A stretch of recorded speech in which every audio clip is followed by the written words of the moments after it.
how's it going? Today we're going to talk about a whole bunch of new annuals that are coming out this year, 2022.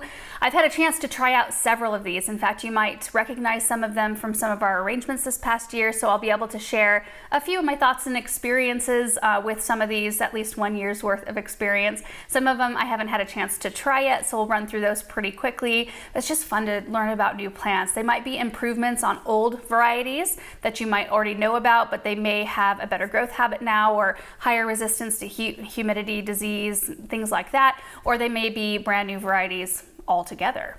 We usually do a new perennial and new shrub video as well, so that's something to watch out for. But because there are so many, there are over 30 brand new annuals coming out this year, I'm just going to jump right in, starting with two brand new SUPERTUNIAs for this year. First of all, SUPERTUNIAs as a whole are an amazing group of annuals. Trailing petunias that don't require deadheading. You don't need very many of them to create a huge amount of impact, especially if you get a SUPERTUNIA within the VISTA line. One of the new ones is a brand new VISTA, which is exciting, and those are extremely vigorous, but they're just something I lean heavily on in our own garden and in other projects around this area. They just do really well for us. So the new SUPERTUNIA VISTA is called JAZZBERRY. It's a beautiful new pink VISTA. So you might be familiar with VISTA Bubblegum, VISTA Fuchsia, VISTA Silverberry, VISTA Snowdrift, which is a fairly new one that's all white. The fun part about the JAZZBERRY is that it's very much so more of a cool pink. If you put it right next to a VISTA Fuchsia, you'll see how much more orange is in that fuchsia and how it lends itself more to a warm color palette as opposed to the JAZZBERRY. And I tried it in our chicken coop containers last year in our raised beds behind the greenhouse and just experienced really good growth out of it, and I really enjoyed the color. The other one is SUPERTUNIA PRISCILLA, which you might be familiar with already. That variety has been around for a while, but they have improved it. So it's SUPERTUNIA PRISCILLA improved, and it has a better growth habit, more flowers, and I grew it last year in our containers in front of the barn, and I really did notice a huge difference. In fact, I skipped a few years planting it because the older version just didn't hold up to the vigor of the other plants I put it with. And I noticed how much more robust it was this last year. I paired it with another new plant called Cake Pop's Purple Verbena, which we'll talk about in a minute. So I paired it with that along with Scaevola Whirlwind Pink, and it was a beautiful, soft, lavender, beautiful display, and they all cohabitated beautifully together. And Cake Pops is next on my list. So Cake Pop's Purple Verbena, Cake Pop's Pink Verbena, both very similar, just different in color. They're just a new type of verbena that grow anywhere from 10 to 18 inches tall and wide, but excellent for really hot, sun-loving, maybe drought-tolerant sort of arrangements. They don't cycle out in the heat. They keep on blooming even through the high heat, and I did notice that with the Cake Pops that I planted. I was really happy with them, and they tend to have a little bit of a different growth habit than the verbena or superbenas that I'm used to planting. Usually they'll come out and trail. They're not a strict trailer. They'll come out and be a little bit bushy and then start trailing. The Cake Pops come out a little bit higher, so they start to incorporate with your other plants, and then you'll see, you know, SUPERTUNIAs here with Cake Pops blooms coming out through the SUPERTUNIA canopy, so they incorporate beautifully. I really enjoyed them. And while we're on the verbena subject, there is a new SUPERBENA called IMPERIAL Blue. I have a bunch of these ordered for next year. I'm so excited to try them out. They grow up to like 30 inches. That's huge for an annual. I mean, almost 3 feet. They are an improvement to the SUPERBENA Dark Blue. So they have really high mildew resistance. They bloom earlier than the other varieties do. They have big flowers that don't fade. And I'm partial to that color. So I'm very excited to see how these do in my garden. Next is a new flowering vine called Coconut Appeal THUNBERGIA. It's a type of black-eyed Susan vine. You might be familiar with orange appeal, lemon appeal, tangerine slice appeal. I've grown all 3 of those in the past. Coconut Appeal has a bright kind of creamy white bloom with a black throat. Beautiful contrast. I planted them in 2 areas last year. I planted them earlier on in the summer in our 2 square containers that flank the opening to our cut flower garden. They're quite large, and then they had a huge obelisk in the center, and they climbed all the way to the top, and then they started to kind of like grow back down because they were so vigorous. Blooms all over them. Really enjoyed them. I had a mix of yellows and whites in that container that did really well. One container got plugged up halfway through the season, which a few of the other brand new annuals I tried in those containers, and they got a little flooded, but I think that's good to maybe put these plants through the paces a little bit and see how they come through it, and this one did great. Next are a couple of new coleus in the COLORBLAZE series, which COLORBLAZE coleus can handle both sun and shade. I've thoroughly tested that out because I didn't believe it at first, but they truly can take quite a bit of sun. They may need a little bit more water in that case, but I've had excellent luck with all of the coleus in that line. The first one is called BRIGHTO. Now, I did grow this last year, and it was probably in my top 3 favorites of anything I grew last year. They did so phenomenally well, and I tried them both in the ground and in containers. I had them in the ground near our back shade porch. I got a little bit more dappled light. And then I had them in a couple of containers with some skyrocket pennisetum and can't remember everything else. I think I put some calla lilies in there near our chicken coop. The BRIGHTO ended up being the star of the show, really wherever I put it. Definitely in those containers, it became the star of the show. And then I planted them in a rectangular shaped kind of silver trough with Pegasus begonias and Prince Tut grass. That one turned out beautiful. I also had Creeping Jenny because you could see layers throughout the season. You could see the Strictly Weeping Creeping Jenny out the front, and then you could see Pegasus begonia leaves kind of in front of this big bank of BRIGHTO coleus, and then you could see a little bit of that Prince Tut over the top. It was a really pretty combination. And the color on this one, there's a lot of salmon pink in there, and I just loved it. So pretty. The other one is called Newly Noir, which is a super dark burgundy. I will be planting more of that one as well this next year, but I did plant it in the ground under a lilac tree where it got a lot more shade. And then I planted it on the north side of our chicken coop along with some impatiens and I think some Limetime coleus in there too, and Prince Tut. And that little area is kind of weird. It's in shade all day until the last couple of hours of sun. So that really intense time of day where it's really hot, that's when that area got sun. But the COLORBLAZE coleus can handle it. Next is a salvia called Unplugged Pink, and this was a learning curve for me. I did plant these in 2 different locations last year. I put them in our 14 large containers lining our east fence line as a centerpiece plant because they will grow 14 to 30 inches tall. But I did notice that they wanted to stay more compact. They didn't have the same vigor as like your plain the blue salvia that could definitely match the vigor of like a SUPERTUNIA VISTA bubblegum. So I messed up there because the SUPERTUNIAs just overtook the vigor of this plant. You could see in a few containers like some blooms trying to get through. So I learned a lot from that. I also planted them in between our boxwood hedge around an urn in one of our gardens, in between the boxwoods and the denim and lace Russian sage. And I think that all those plants have gotten too big for me to plant annuals in there. So last year we decided this is the last year I think we're gonna put annuals in this spot. We're just gonna let the perennials and shrubs be the show here. So I just didn't give it a spot with enough room or enough light to compete with everything else in there. So it was definitely a learning year, but beautiful color. The thing I love about this type of salvia is that you have the bright pink bloom, but then the calyx that holds the bloom on is kind of a deep burgundy pink itself. So even when the bloom kind of fades and falls off, it still looks like the plant has an interesting bloom on it. You don't feel the need to deadhead this type of plant all the time, which I really appreciate. Then there are 3 new types of pelargoniums coming out, also called geraniums. They are a hybrid between a zonal geranium and an ivy geranium. There's one called Boldly Coral, which I'm really excited about. I love that color, so I do have some of those ordered. I haven't tried that specific variety yet. There's also Boldly Hot Pink and Boldly White. So these get the large clusters of flowers. They grow about a foot tall, up to almost 2 feet wide, and they've got really good heat tolerance, so they continue to bloom even through the hottest part of the summer. Next is a new Lobularia or sweet alyssum called Violet Night. I did grow these last year. I put them in the ground around our maple trees a little bit late in the season, but all of the Lobularias grow so wonderfully well. The vigor of these plants, so there's Snow Princess, White Knight, Blushing Princess. The Violet Night here has deep purple and kind of lavender blooms. They have that sweet alyssum smell, and just the vigor of these plants. I think that the tags usually say they grow up to a couple of feet, but I've had these plants get absolutely enormous. So I pull one annual and there's its root ball right here, and then the canopy of this plant just goes out a couple feet on either side. They are just amazing. Like, I would almost say they'd be okay to pair up with a SUPERTUNIA VISTA. Maybe I'll try that this year just to see what kind of growth rate. I mean, because by the end of the season, they could be close to the same size. I've just been really, really enamored with the growth of these because it's nothing like the little packs of ALYSSUM that you can pick up. These just, you don't need very many of them. They just take over and do great. Like take over in the best way. There's a couple of new lobelia. There's Laguna Sky Blue Improved, so an improvement on an older variety. They're always trying to improve lobelias to have larger flowers, showier flowers, and better heat tolerance so that they'll continue going on through the season. We've had problems with old varieties of lobelia just kind of fizzling out and really just not holding up to the heat and dry climate that we have here. I planted the Laguna Cloud White as the other new one.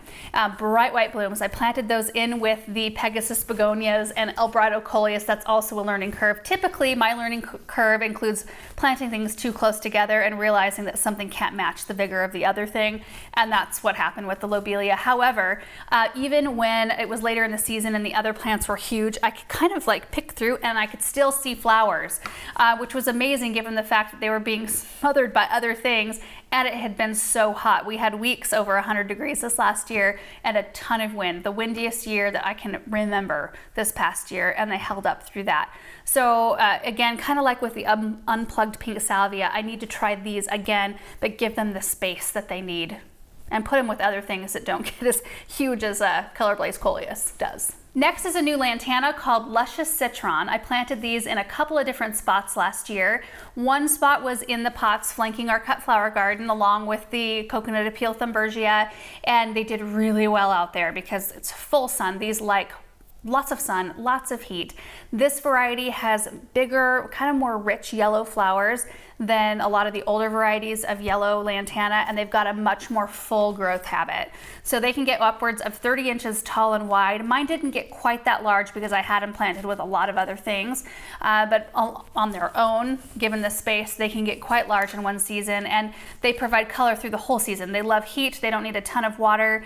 They also have little to no seed set. So if you're in an area where lantana are or can be invasive, this would be a really good variety because you won't have that issue with this one. We don't have that issue here, but it might be something that you have to think about. Almost forgot, the other spot I planted it is in the chicken coop pots. I had them with the VISTA JAZZBERRY. I had Helichrysum icicles, so like bright blue leaf structure, and then the bright yellow blooms, and then the pink jazzberry, and then I had SUPERBENA sparkling amethyst. It was such a pretty, bright, happy blend of flowers. I loved it. The next two are Safari Dawn and Safari Sky JAZZBERRY, which I just learned about JAZZBERRY maybe 2 years ago. I'd actually never even heard of that plant before. I'd never seen one. So I was very excited to grow the Safari Dawn variety this last year, and the colors would remind you of a sunset. They're kind of a rosy pink lavender, kind of dusty pink with a yellow apricot eye. And they kind of shift through the season. Like the colors kind of look a little different. They're just absolutely beautiful. The shape of the blooms and the growth habit, like the size and shape of the plant, would remind you a bit of a bacopa, if you're familiar with those.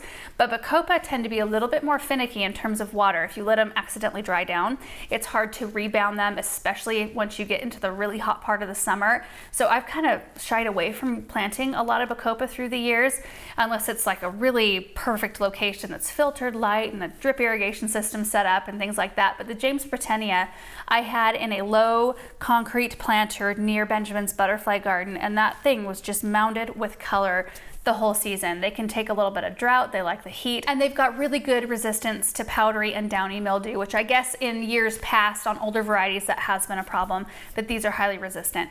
The Safari Sky has a lavender kind of color with a white halo and a yellow eye. They're both just really striking, and they kind of have a glow quality to them. Next is a new sunflower called SUNCREDIBLE Saturn. So you might be familiar with SUNCREDIBLE Yellow. We've been growing that for a few years now, have had amazing luck. In fact, we use SUNCREDIBLE Yellow down at the college and those flower beds, and oh my word, was that a good choice down there. If you have a full sun location where you can't put something that gets enormous, for an annual it gets big, but it's not like your other sunflowers. In fact, the other really cool part about this is that they're in color from the moment they start flowering early in the season. They are in color from the moment you plant them until the moment a hard frost takes them. As opposed to when you plant, your sunflower seeds, you have to tend them and wait until they grow up, and a lot of times you know, the growth habit just isn't as nice. These will get 2 to 3 feet tall, upwards of 3 feet wide, and they're in this just huge mound of color. It's not like one plant and then just flowers up here. It's just like a huge ball of color. So we planted the Saturn variety in the one plant per pot project that we conducted this past year in front of the greenhouse, and they did beautifully. It was just a concrete pot with one plant in the middle, and it filled that up wonderfully. And then the other place I planted them was in a row out in our cut flower garden because I just wanted to see how they would respond out there. And they were one of the most colorful spots out there. They hold up really well in cut flower arrangements. And the difference, which I should have talked about this first, SUNCREDIBLE yellow is a clear yellow sunflower, and the flowers aren't massive. They're pretty good size, 4 inches maybe. The Saturn has yellow with a red, like russet kind of halo around the center. So just a little bit of a different variation. The next one is a heliotrope called Augusta Lavender. I haven't had a chance to grow this one, but the blooms on it are beautiful. And supposedly it has incredibly high tolerance to heat and humidity. So it blooms a lot longer through the season. It can get upwards of 2 feet tall by 3 feet wide. That's a huge heliotrope. And it has that classic scent, but with the lavender flowers, white halo and yellow eye. So these flowers also have kind of that glowing quality. I'm hoping I get some of these this year because boy, I love heliotrope. But typically, you know, old varieties, they bloom in the spring and the cooler months, and then they fizzle out and they're pretty much nothing by the time heat sets in. So it's nice to have maybe a variety that will last through the season. Excited about that one. Next is Blew My Mind XL Evolvulus, which grows 30 to 50% larger, I guess, than the older variety of Blew My Mind Evolvulus. This type of annual prefers a hot, humid climate. So great for those of you in the south, where it's hot and humid all the way through the day, and then it maintains that pretty much through the night as well. For us here in high desert, this plant just doesn't perform like I think it could, because we can be 105 during the day, but then we'll go down to 70 at night, sometimes even a little bit lower. So our temperature fluctuations and the dry air, I just don't think are conducive to like excellent performance from this variety. So for those of you in the south, really great one for you. Then there's a couple of varieties of Callilophus. I doubt I'm saying that right. Common names Texas Primrose. There's Ladybird Lemonade, which is a beautiful, just soft yellow color, very fine foliage. And then there's Ladybird Sunglow, which I did plant in raised beds, and I'm not sure that I actually got pictures of it. I'll look. But I planted it in with SUPERTUNIA Vista Fuchsia, some Berry Treasure strawberries, also with some Nepeta. I had cat's pajamas back there and some hops in the same raised bed. I just kind of threw everything in there, and it was a beautiful bright spot. So it doesn't get very tall, 4 to 8 inches tall, upwards of 20-inch drape spread on it. So it's a really good one to put in the landscape, let it kind of spread around on the ground as like your front of your border, or as a spiller rather in a container. But they do like areas where long, hot, dry days and cooler nights. So performed really well for me. Next is a Superbells called Double Twilight. Beautiful silver lavender petals, double with like a deeper purple throat. It would remind you of a SUPERTUNIA Priscilla or a Bordeaux. I did plant this variety last year. Did not have good luck because our watering. So first of all, I put them in some urns with evergreens, and every time I put things with evergreens, something usually suffers a little bit. I'm not sure why, but the zone that the drip was on with those urns was stuck on somehow. We didn't even realize it because all the water was draining out the back. And one day I was kind of looking at the pots and kind of saw a sheen, like a shimmer, and went over there, and it was just water, like completely full of water on top of the soil surface. And those plants were just drowning, and Superbells like to dry out. So they like water too. In fact, whenever I see Superbells really thriving, and maybe I need to do this, they are in hanging baskets because they like water to kind of quickly saturate their roots and then dry out, and then saturate their roots and then dry out. They don't want like this consistent moist kind of soil sitting around their roots all the time. And I traditionally don't plant a lot of hanging baskets because it's just not my thing. I mean, I usually plant a few, and I'll probably continue to do that in the future, but I think I need to focus Superbells on like in hanging baskets, make that a thing. Anyway, I'm excited to try these out again because I think they're absolutely beautiful. Next is an ageratum. I'm not sure I pronounced that right. Also known as floss flower, called Artist Pearl. So it's a white version. You might be familiar with a blue version. There's one called Artist Blue I have planted in the past. So the Artist Pearl is bright white. They have like little button blooms that are like fuzzy. They're really interesting to look at. These do what's called burying their dead, in that they flush out blooms, and then when these are kind of fizzling out, the plant kind of flushes out again and blooms over the top of the spent blooms underneath. I still found myself, so I mean, essentially you don't have to deadhead this plant because, you know, the new blooms kind of overtake the old ones. I did find myself wanting to pop old blooms off though, where I could still see them, because white blooms tend to dry out looking a little bit more brown. It wasn't a huge maintenance issue, but it's just something I noticed. They don't get super big, so I think it's like 10 inches tall or 12 inches tall and about that wide. I planted mine in with the other things in the big black square containers by our cut flower garden. So the coconut appeal, THUNBERGIA, I had osteospermums, bright light yellow, luscious citron, lantana, white knight lobularia, and SUPERTUNIA limoncello. I had a lot of stuff in those containers, and I could still see these at the end of the season. So I was impressed with their ability to keep up, even though the mature size of this plant isn't huge. Another flower I had in those same containers out there, the black square ones, was an angelonia called Angel Face Cascade Snow. And I was really impressed by the growth habit of this one and how long it bloomed. I mean, it bloomed from the second I planted it. In fact, this type of angelonia blooms a couple weeks earlier than older varieties, and it bloomed all the way through a hard frost. They can get upwards of 30 inches long. I'm not sure mine got that big because I had it in with so many other things. In fact, I was worried for a lot of my plants in there because I had put lobularia, a white knight, which, you know, we talked about the lobularia earlier, and they can get so big. I thought, oh, I don't know, this might be a mistake. But the angelonia, you could still see it just come in, like it intermixed beautifully, and you could see, you know, pieces of it coming up through other annuals and like cascading down. It was beautiful, and I like how elegantly it intermixes. Instead of being a strict weeper or a strict mounder, it just kind of had this graceful habit about it. The last 7 annuals are caladiums, all of which I have not tried growing yet. In fact, caladiums are fairly new for us growing here in the high desert because traditionally a lot of the older varieties of caladiums just didn't do well here. It took them forever to get going. You had to have a really nice shady protected area for them, and then, you know, you'd have to either dig the bulbs or corms. I think they call them corms. Anyway, in the fall, and either hold them over or just treat them as annuals. And now some of these newer varieties that are coming out can withstand a lot more adversity. They can stand a lot more sun, and we have put them through the test. We've tried some of my favorites. Chinook is one of my favorites. It has a lot of salmon pink in it. We planted that in a really sunny spot couple of years ago, and they did beautifully. White Wonder is also really pretty. Snowdrift is a beautiful one. I think the White Wonder can take more sun than Snowdrift, but anyway, yeah, a lot of improvements in the caladium area, and they do get going fairly quick for us, which is nice. So I'm just going to kind of run through these fairly quickly. There's the first one is called Bold and Beautiful. Huge leaves, again, green on the outer portion, white face with pink veining.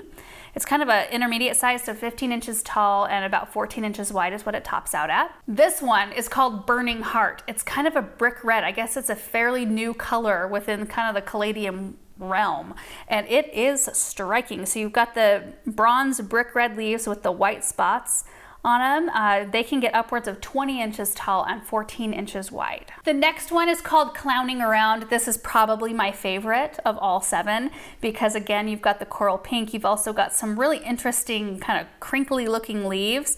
You've got green on the outside, kind of a white face with the coral pink veining, and then some speckling in there too, and a lot of cream. It grows 20 inches tall by 14 inches wide. And then there's Hot to Trot, which is a bright red with a green leaf margin. It grows 15 inches by 14 inches. The next one is called Hot Flash, and it looks similar to Hot to Trot except for a little bit more on the pink side of red with the green margin. And then there's White Star. This one can take more sun. It gives you that bold white foliage texture with the green margin, and it grows 15 inches by 14 inches. And the last one is called Explosion, which has a really interesting mix of green, kind of a sagey green there, and red and pink and white. Really beautiful, and it has a really strong mounded full habit. So those are the new varieties of annuals for 2022. What did I say, like 33 varieties? That's a lot. There's a lot of new plants to look forward to. You'll probably start to see them show up at your garden centers this year. If there's something you like specifically, make sure you're talking to somebody at your local garden center. That way they can be watching for things when they're ordering, or even talking to the growers. Sometimes it can take growers a little while to get on board with new varieties, so just make sure you're talking about it. Anyway, I hope you guys enjoyed this video. I always love talking about new plants, and I'm excited to try a lot of these that I haven't tried. I'm hoping to get them this next year and get them in the ground, see how they do, and retry on some of them like the Super Bells, because it's such a beautiful plant. But anyway, thank you guys so much for watching, and we will see you in the next one. Bye.